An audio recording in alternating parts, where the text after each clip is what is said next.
사람이 먹고 마시면 수고하는 것보다 그의 마음을 더 기쁘게 하는 것은 없나니 내가 이것도 본즉 하나님의 손에서 나오는 것이로다. 먹고 즐기는 일을 누가 나보다 더해 보았으랴. 같이 읽겠습니다. 하나님은 그가 기뻐하는 자에게는 지혜와 지식과 희락을 주시나 죄인에게는 노고를 주시고 그가 모아 쌓게 하사 하나님을 기뻐하는 자에게 그가 주게 하시지만 이것도 헛되어 바람을 잡는 것이다. 아멘. 오늘 말씀의 제목은 수고의 헛됨. 수고의 헛됨이라는 제목으로 함께 잠시 하나님 말씀을 생각해보는 시간을 갖도록 하겠습니다. 이제 8월의 마지막 주일이 되었습니다. 참 시간이 언제 이렇게 가나 싶었는데 벌써 2024년도도 3분의 2가 지나가는 시점이 되었습니다. 시간이 참 빨라요. 20대라는 시간도 금방 갈 것입니다. 참 우리는 내가 가지고 있는 이 소중한 이 청춘의 때를 참 늘 간직하고 싶고 유지하고 싶지만 그것도 역시 어쩔 수가 없는 것 같아요. 폭염이 34일 열대야를 일으켰고 작년 올해 엄청 뜨거운 그런 여름이었습니다. 2018년 이후 기상청이 관측한 이래로 이렇게 더웠던 적은 없었다라고 되어 있습니다. 근데 여러분 보세요. 어젯밤 느끼십니까? 약간 좀 선선해지지 않으셨나요? 선선해지셨죠? 네. 저희도 되게 선선해졌으면 느껴요. 아무리 폭염이라도 계절의 그 변화는 어김없이 찾아오는 건구나를 느끼게 됩니다.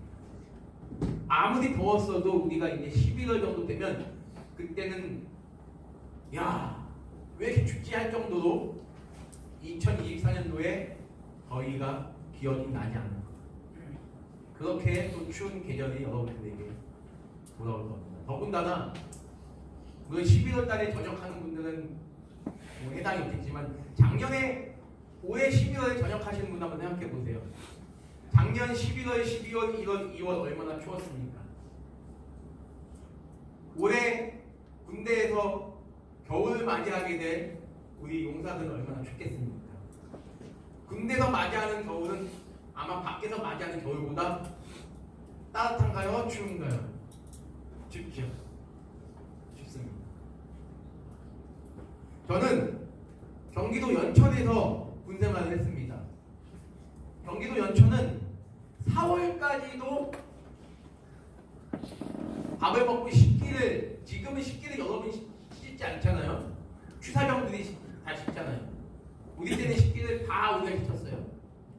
뜨거운 물이 나오지 않기 때문에 손만 담갔다 놓으면 손이 엄청 싫어요. 그래서 손을 담그는 순간 막 이럽니다. 그래서 빨리 수돗물이 흐를 때 빨리 손 딱 대고 빨리 씻고 다시 물 딱 대고 이 물에 이렇게 손에 이렇게 댈 수가 없기 때문에 너무 닿자마자 손이 얼기 때문에 그래서 식기를 씻는 것이 굉장히 어려웠던 적이 있어요.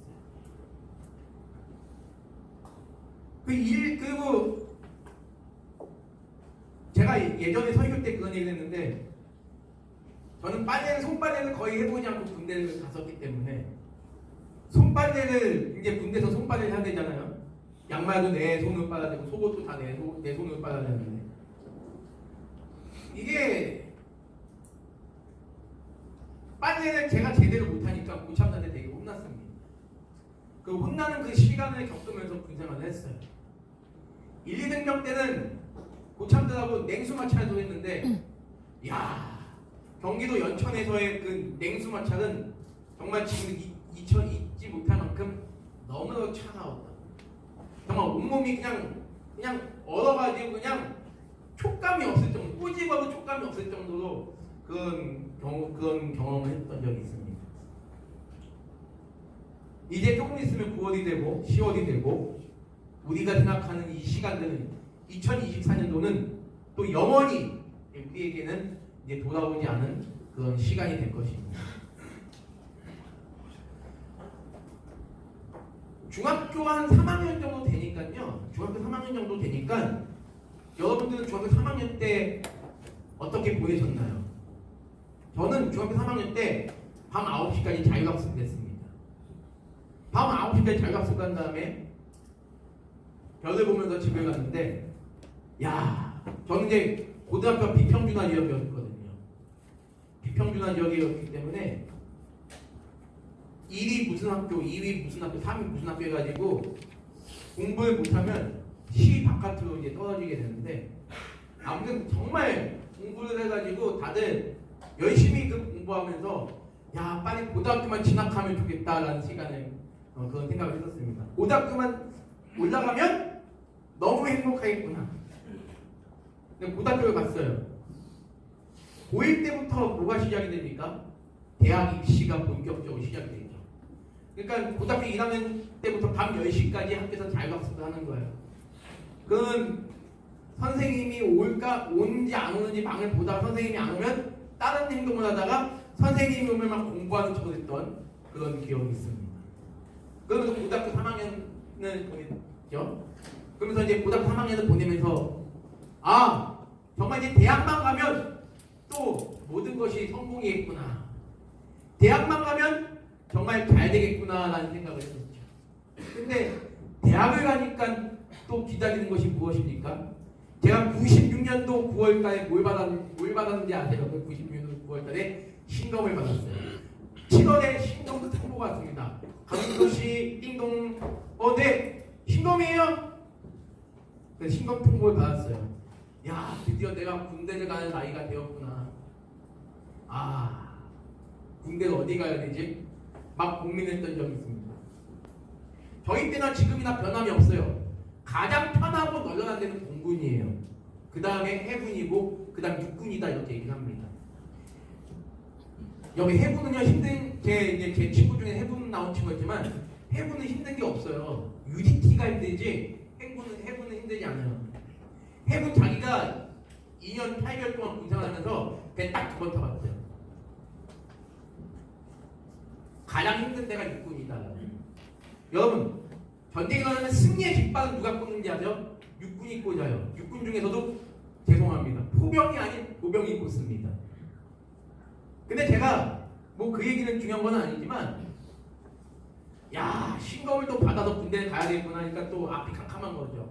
또 군대에서 또 2년 2개월 동안 또 군복무 하면서 야, 이등병 가니까 또 생각나는 게 무엇입니까? 아, 언제 제대할까? 언제 집에 갈까? 라는 생각을 하게 돼요. 저는 입대하고 나서 저는 8개월 만에 첫 휴가를 갔습니다.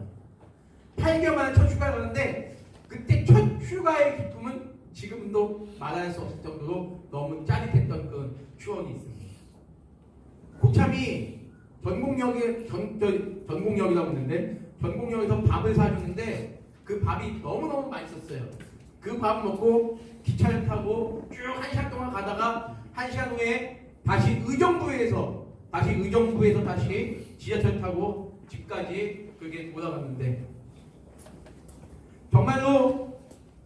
정말로 그 집에 가는 그 첫 휴가를 가는 그 발걸음이 얼마나 기뻤는지 모릅니다. 야, 이제 내 세상이구나. 근데 9박 10일 일병 휴가가 끝나는 그 날 저녁 8시까지 복귀해야 되는데 집에 가고 있는 기차에 갑자기 헌병이 딱 탄 거예요. 헌병이 딱 타더니 신분증 내놔요 이러는 거예요. 신분증에 휴가증 내놔 이러는 거예요. 반말하는 거 저한테 상병이었는데 반말 휴가증 내놔. 그래서 휴가증 딱 꺼내냈어요. 모자 벗어봐. 모자 딱 벗었어요. 하는 얘기가 뭐냐면 머리 깎아라. 그래서 헌병이 딱 지나가는 겁니다. 그 저쪽에 그러니까 이제 말년 휴가를 나온 한 병장한테 그 상병이 헌병이 모자 벗어. 계급이 뭐야? 병장? 아직 군인이야. 머리 자르고 와. 딱 이렇게 그 기차에서 내리게 만드는데 머리 자르고 다시 타. 헌병이 그렇게 그 모습 보면서 아, 휴가 복귀하는 그 순간에 야, 다시 부대에 들어가는 그 모습이 너무나 그냥 짜증이 났던 그런 기억이 있습니다.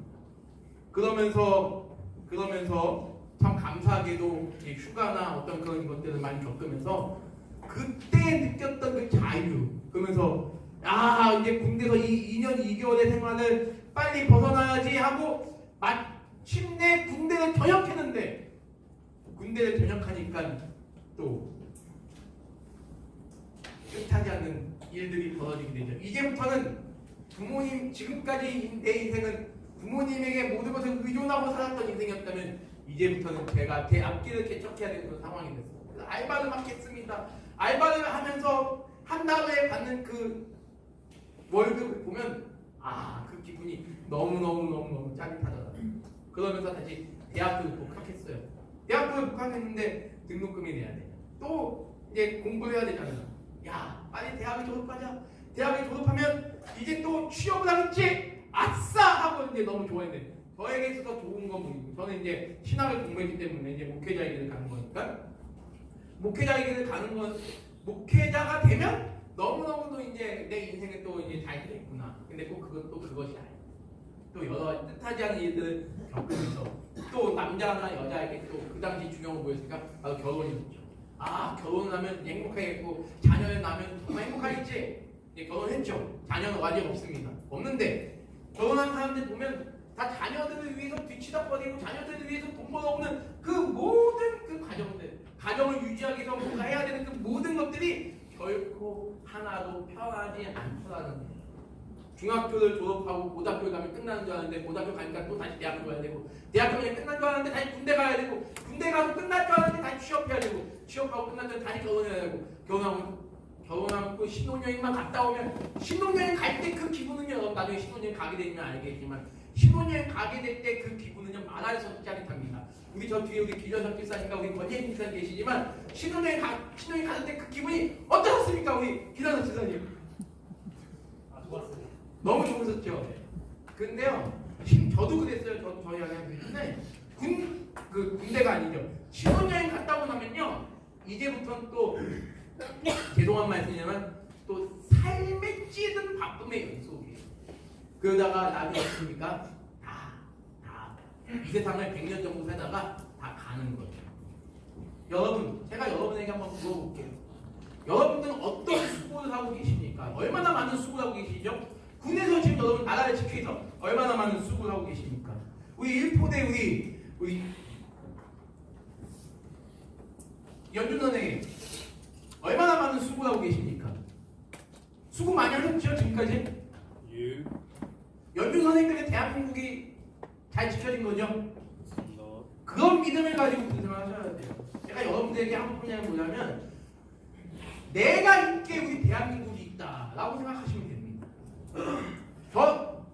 예전에 제가 군생활 때 저희 고참들이 저희한테 맨날 얘기한 게 뭐냐면 너희들이 있기 때문에 대한민국이 있다라고 군생활을 해라. 그러면 아무리 힘들어도 넘어지지 않는다. 이 얘기를 해주셨어요. 저희 여기 앉아있는 사랑하는 우리 여러분 석정부대 용사 여러분에게 그런 말씀 드립니다. 한번 여러분 이름을 넣어서 한번 따라해봅니다. 아니 이름 그냥 내가 있기에 따라합시다. 내가 있기에 대한민국이 있다. 대한민국이 있다. 이런 마음을 가지십시오. 제가 이등병 때 여러분들은 지금 핸드폰이 있고 막 그러니까 잘 모르겠지만 저희 때는 핸드폰이 없었고 전화를 고참이 일주일에 전화를 3번을 시켜주게 돼 있었어요. 일요일에 한 번, 수요일에 한 번, 토요일에 한 번. 그래서 일주일에 3번을 전화할 수 있습니다. 그래서 그 전화도 일주일에 딱 3분씩만 하게 돼 있어요. 근데 제가 부모님하고 전화를 하고 나서 제가 2등병 때 제가 군생활을 되게 못했어요. 저 빨리도 못하고 막 고참을 혼났다고 했잖아요. 그러니까 혼자서 제가 이제 창고에 가서 좀 눈물을 흘리고 있었습니다. 이렇게 좀 좋은 표현을 하면 눈물 흘리고 있었고 좀 진짜 사실대로 말하면 울고 있었어요. 제가 울고 있는데 그 당시 경상남도 마산에 살고 있던 감정훈 이병 나랑 똑같은 이병이었어요. 저보다 2달 고참이었는데 이병이었습니다. 감씨예요. 감정훈 이병이 문을 두들기더니 저를 만난 거예요. 저를 만나고 있더니 저한테 이런 거예요. 여기서 뭐 하고 있노? 그러는 거예요. 근데 저도 혼내려고 왔죠. 저 혼내려고 왔는데 제가 눈물 흘리는 모습 보더니 갑자기 제 옆에 딱 앉더니 윤서가 왜 우니? 그러는 거예요. 근데 이제 부모님이 보고 싶어서 전화를 3분밖에 못하고 혼자서 이제 울고 있었다라고 얘기를 합니다. 그러니까 이 감정은 이병이 저를 포근히 안아줬어요. 포근히 안아주고 사람같이 같이 묻어주는 거예요. 윤서가 나도 그럴 때가 있었다. 나보다 2달밖에 두 달 못 참는데 그 당시 2달도 하나님 같은 못 참였죠. 그래 실컷 울어라. 나도 네 마음 안다. 하면서 막 같이 울어주는 거였습니다. 같이 울어주는데 그 감정이병이 윤서가 힘들게 힘들어도 꾹 참자. 내가 있고 너가 있기에 대한민국 국민들이 편하게 잠을 자는 거 아니겠노? 근데 그 말을 딱 듣는데 그냥 그 말에 그냥 위로가 된 거예요. 그리고 두 번째 위로가 된 게 뭐냐면 그래 실컷 울어라. 다른 사람 앞에서 울지 말고 내 앞에서 울어라. 그런 거예요. 근데 그분이 안타깝게도 의가사제대를 했어요. 한 군생활 한 8개월 만에 의가사제대를 했는데 가끔 지금도 연락합니다. 가끔 지금도 연락해요. 그래서 제가 결혼할 때도 저한테 이제 축의금도 보내주고 이게 막 그랬던 분이고 지금은 몸이 너무 건강해져서 부산에서 사이클 선수권 대회에서 막 금상국하고 막 그런 분인데 그 얼굴은 전역하고 나서 한 번도 본 적이 없어요. 25년 동안. 근데 제가 결혼할 때 축의금도 보내주고 그리고 제가 뭐 일이 있을 때 뭐 이렇게 여러 가지 막 도움도 주고 막 그 의가사 전역하고는 한 번도 본 적이 없는 그런 경우가 있는데 제가 이런 얘기를 왜 드리냐면 여러분들이 결코 지금 이곳에 있는 것이 결국 헛된 시간이 아니다라는 얘기를 드리고 싶어요. 제가 여러분에게 한번 물어볼게요. 여러분들의 삶의 목표가 무엇입니까? 여기 앉아있는 우리 사랑하는 여러분의 용사들의 여러분들의 삶의 목표가 무엇입니까? 무엇인가 이루어 놓는 게 아마 꾸민 우리 용사들도 있을 거예요. 나는 내 인생에 내가 원하고 싶은 한 가지 이것을 반드시 이루어 놓고 나는 가겠다 이런 생각이 있을 겁니다. 근데 여러분 용의 성경에 보니까 이런 말씀이 있습니다.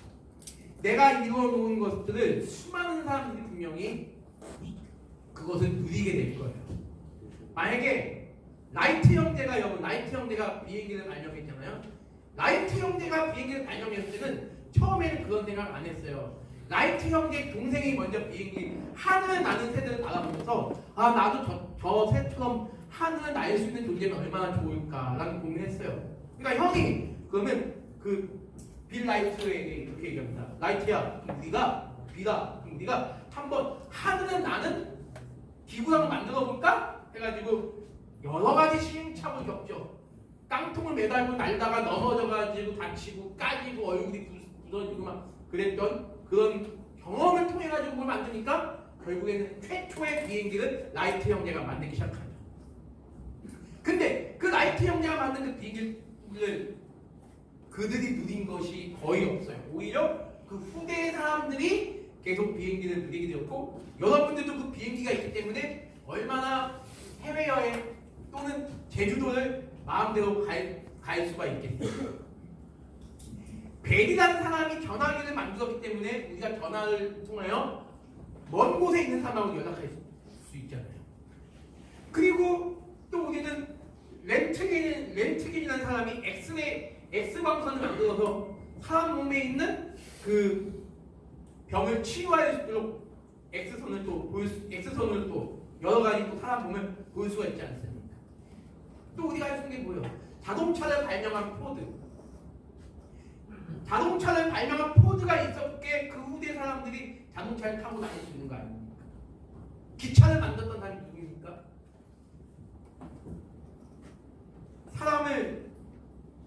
사람의 생명을 고치기 위해서 노력했던 사람들 얼마나 많이 있습니까? 그 수많은 사람들의 노력이 있었기에 우리가 지금 이렇게 살고 있잖아요. 음악이 있었기에 우리가 또한 감미로운 음악을 들으면서 또한 우리의 마음의 정서를 또한 찾을 수 있는 것이 우리 인간들의 모습입니다. 그런 선대의 그런 업적들이 있었기에 우리가 그걸 누려요. 근데 여기서 우리가 어떻게 얘기하냐면 그러한 모든 것들이 비록 내가 만들고 아니면 내가 가지고 있는 소유물이라 하더라도 우리는 그 모든 것들을 영원히 가지고 갈 수 없다는 것이죠. 저와 여러분들은 아무리 저와 여러분에게 소중한 것이 있다 해도 그 소중한 것이 얼마나 함께 있겠습니까? 여러분에게 사랑하는 여자친구가 있다. 그 사랑하는 여자친구가 언제까지 여러분과 함께 있어요? 죽을 때까지 있겠죠. 그러나 죽음이 끝이죠. 부모님도 마찬가지고 모든 세상의 존재들이 마찬가지죠. 그 부분에 대해서 솔로몬 왕은 뭐라고 얘기합니까? 모든 것이 헛되다라고 얘기를 합니다. 그런데 솔로몬 왕은 모든 것을 정말 충분히 누린 사람이에요. 이 사람만큼 누린 사람이 없습니다. 여러분이 정말 빌 게이츠 같은 그런 부자라면 상관이 없겠어요. 근데 그 빌 게이츠조차도 뭐라고 얘기합니까? 내가 모든 것들을 다 누려봤지만 나한테 남는 것은 뭐냐면 공허함밖에 없다라는 얘기를 해요. 이해 안 가시죠? 그런 사람들이 그런 말 하는 게 이해 안 가요. 어쩌면 저는 여러분들이 너무너무 부럽습니다. 뭐가 부러운지 아세요? 여러분의 청춘이 부럽습니다. 여러분의 그 청춘, 군대 빼고 다시 20대로 돌아가고 싶어요. 군대 빼고 20대 돌아가서 잘생긴 윤주서 형제처럼 저기 뒤에 앉아가지고 딱 있으면 얼마나 좋겠습니까? 여기 잘생긴 우리 형제들 너무 많잖아요. 그런데 내가 다시 20대로 돌아간다 해도 저한테는 그것이 그냥 공허함밖에 없다는 거. 왜? 우리는 또다시 20대가 되면 지금 여러분들은 지금이 아마 한두 살짜리 아기들이 부러울 수 있을 겁니다. 왜? 저때 우리 고참이 어떤 얘기를 했냐면 행군하는데 어떤 애기가 쭈쭈바를 먹고 있었어요. 우리는 땀 겁나게 흘리면서 행군을 하고 있는데 어떤 애기가 엄마랑 같이 쭈쭈바를 먹는 모습을 보면서 그 고참이 이런 얘기를 합니다. 그 애기가 3, 4살밖에 안 된 애기였어요. 그냥 쭈쭈바를 막 흘리면서 먹고 있어요. 더운데. 근데 그 쭈쭈바 먹는 모습이 너무 부러운 거예요. 부럽기 때문에 나도 저 애기 때문에 돌아가고 싶다. 딱 이런 거. 근데 모든 사람들이 그 말에 공감을 했어요. 아 그래 저 애기 때문에 돌아가고 싶다. 그 애기가 아마 여러분들보다 한 5, 6년이 형이 지금 한 30살 정도 됐을 겁니다. 벌써 근데 그 애기가 30살이 된 거예요. 그 30살이 된 그 애기는 또 여러분이 또 얼마나 부럽겠어요. 인간은요 부러움이 끝이 없습니다. 내가 아무리 여러분 저한테 10조 원의 돈이 있다 그러면요 이 나라 경제를 제가 막 뒤흔들 수 있는 사람이거든요. 근데 10조 원이 있으면요 그 10조 원이 있는 사람에게는 또 뭐가 부럽냐면요 만족이 없고 뭐가 생기는 거죠? 20조 원이 있는 사람이 부러워요. 20조 원이 있는 사람은 어떤 사람이 부러울까요? 영원히 끊어지지 않는 돈을 가진 능력을 가진 사람들이 부러워요. 근데 그런 사람은 없어요. 아픈 사람은요 뭐가 부러운지 아십니까? 시한부 인생, 내일 죽을 것 같은 사람은 뭐가 부러울 것 같을까요, 여러분들? 여러분의 오늘이 다른 어떤 사람에게는 그토록 기다리는 내일이 될 수 있다는 사실이에요. 여러분들이 오늘 하루하루를 소중히 여기면서 살아가고 계십니까? 내가 가지고 있는 현금이 20만 원밖에 없어요. 내가 저기 50만 원 현금 가지고 있는 사람이 부러울 수 있습니다. 하지만 부러워할 필요가 없어요. 저는 제가 가지고 지금 있는 그 현금 20만 원이 너무 소중하기 때문에 그렇습니다. 여러분의 인생이 참 소중한 인생이에요. 오늘 우리가 계속 전도서 말씀을 보고 있지만 헛되니 모든 것이 헛되도다 이런 말씀이 있다고 해서 이 전도서가 여러분에게 알려주는 게 허무주의를 알려주는 것이 아닙니다. 허무한 것처럼 얘기하니까 마치 허무주의를 말하네? 허무주의는 누가 얘기하죠? 허무주의 자체가 무엇입니까? 삶 자체가 허무하다고 얘기하는 것이 바로 허무주의예요. 누구죠? 쇼펜하우어, 프리드리히 닌체 이런 삶 자체가 허무하고 악하다라고 얘기하는 거예요. 니체가 뭐라고 얘기합니까? 삶 자체는 악하고 허무한 것인데 이 악하고 허무한 것을 숭고한 이상으로 살아가라고 얘기하는 것이 바로 기독교이기 때문에 기독교는 악하다라고 얘기하는 게 니체의 이야기입니다. 그러나 아니요. 성경은 결코 허무주의를 지지하지도 않고 여러분의 일생이 허무하기 때문에 여러분이 그 허무함을 극복하면서 살아가라고 얘기하지 않습니다. 성경은 두 가지를 동시에 얘기하고 있습니다. 뭘 얘기하죠? 우리의 일생 자체는 허무할 수 있지만 그 허무한 일생을 우리의 짧은 100년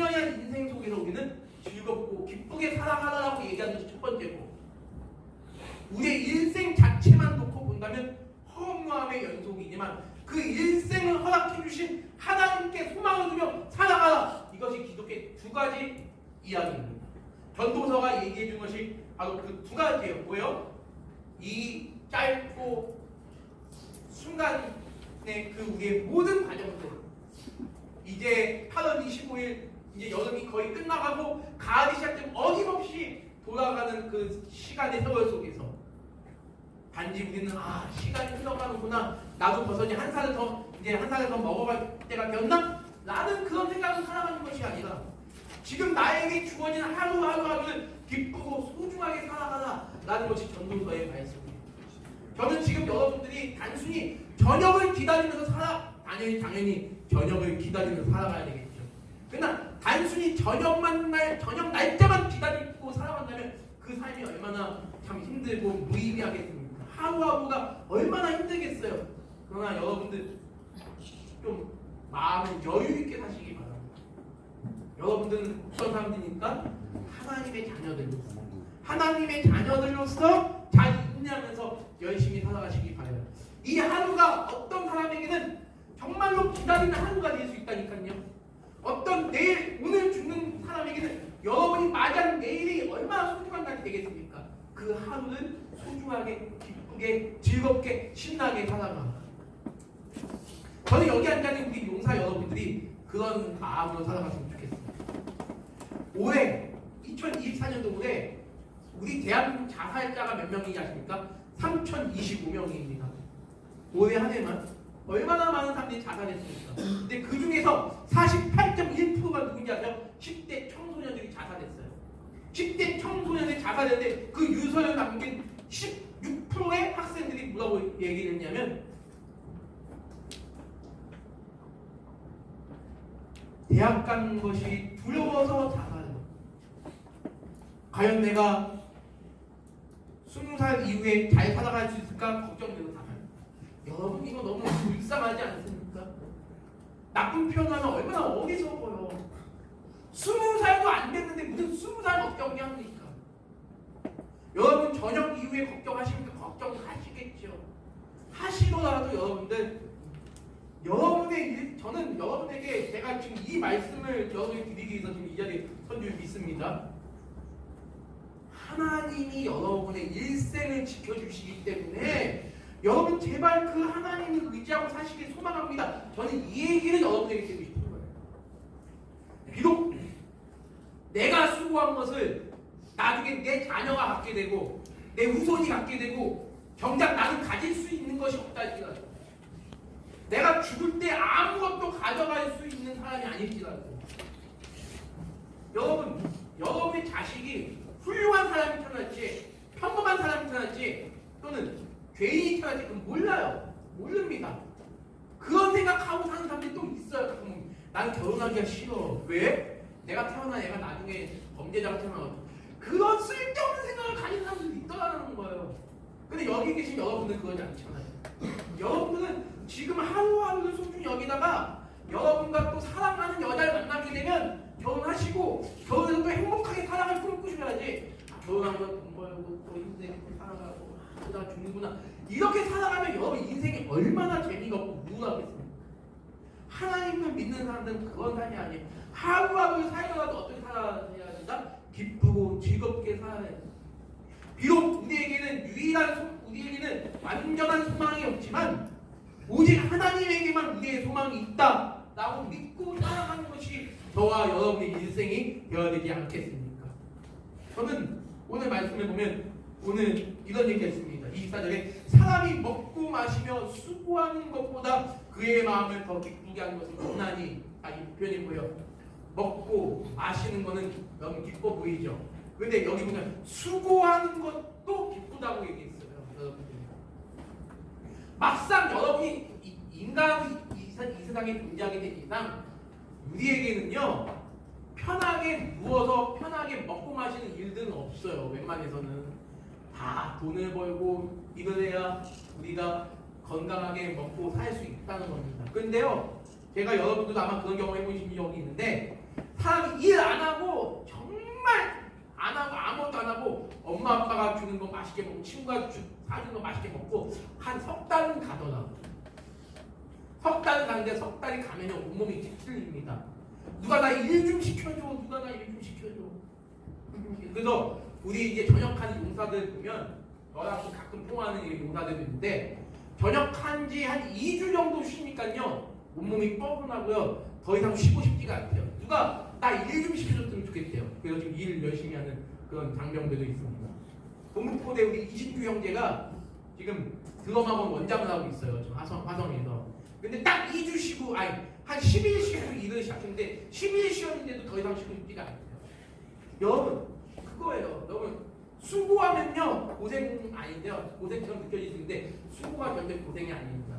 어쩌면 여러분 인생의 기쁨이 될 수 있어요. 그리고 여러분 이왕 살아가는 거 즐겁게 살아가셔야 일을 하더라도 즐겁게 살아가자. 그래 내가 1년 6개월 동안 군생활하는 거 기쁘게 감당하자. 어차피 하루하루 내가 불평만 한다고 해서 누가 나를 위병박한처럼 보내주는 것도 아니고 누가 나를 자유의 몸을 만들어주는 것도 아니고 대한민국의 권한으로서 그래 이왕 하는 거 즐겁게 살아가자. 근데 북한포대 우리 임지호 형제가 그런 모습으로 살아가고 있어요. 처음에는 군생활을 내가 지금 왜 하나 아무 낙이 없이 군생활을 이제 시작했다고 저한테 했는데 저한테 그걸 공감합니다. 하나님을 믿고 내가 그 신앙생활 열심히 하면서 내가 열심히 군생활을 하게 되는 마음을 갖게 됐습니다. 이런 얘기를 하는 거예요. 얼마나 기쁜지 모릅니다. 여기 앉아있는 여러분들이 정말 그런 마음으로 살아갔으면 좋겠어요. 하나만 더 말씀드리고 말씀을 마치도록 하겠습니다. 다시 한번 강조할게요. 우리 기독교는 성경은 절대 허무주의를 이야기하지 않습니다. 인생 자체는 우리가 그럼 어떤 부분에서 허무한 것을 우리 인정해야 되느냐? 나에게서는 아무것도 선한 것이 나올 수 없다. 나는 어떤 영원한 행복을 나는 추구할 수가 없다. 나는 이 세상에 왔다가 사라지는 존재일 뿐이다. 이런 면에 있어서 우리는 허무함을 우리는 인정해야 됩니다. 이것조차 우리가 허무함을 인정하지 않으면 그건 말이 아니에요. 교만한 거예요. 그건. 나는 완벽해. 나는 완전해. 나는 뭐든지 할 수 있어. 아니요. 인간은요 유한한 존재입니다. 그거 외에 우리는